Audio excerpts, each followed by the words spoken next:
ఒక చిన్న గ్రామంలో రాము అనే బాలుడు ఉండేవాడు. అతను చాలా మంచివాడు. అందరికీ సహాయం చేయడం తన అలవాటుగా చేసుకున్నాడు. ఎవరికైనా సమస్య వస్తే ముందుగా పరిగెత్తి వెళ్ళేది రామే. రాముకు చాలా మంది స్నేహితులు ఉన్నారు. వాళ్ళతో నవ్వులు, ఆటలు, మాటలు అన్నీ ఉండేవి. కానీ వాళ్ళలో ఎవరు నిజమైన స్నేహితులో అతనికి అసలు తెలీదు. ఒకరోజు రాము కష్టంలో పడిపోయాడు. అతనికి డబ్బు అవసరం వచ్చింది. వెంటనే తన స్నేహితులను అడగాలని అనుకున్నాడు. మొదట ఒక స్నేహితుడిని అడిగాడు. ఇప్పుడు కుదరదు అని చెప్పి వెళ్ళిపోయాడు. రెండోవాడు కూడా కారణం చెప్పి తప్పించుకున్నాడు. ఒక్కొక్కరుగా అందరూ దూరమయ్యారు. రాము చాలా బాధపడ్డాడు.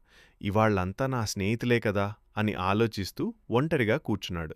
అతని మనసులో నమ్మకం తగ్గిపోయింది. అప్పుడు అక్కడికి ఒక వృద్ధుడు వచ్చాడు.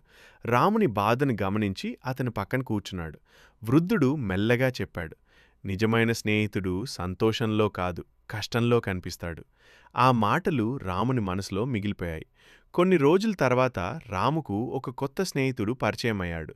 అతను తక్కువ మాటలు మాట్లాడేవాడు కానీ నిజాయితీగా ఉండేవాడు. మళ్ళీ ఒకసారి రాము కష్టంలో పడినప్పుడు ఆ కొత్త స్నేహితుడు అతని పక్కనే నిలబడ్డాడు.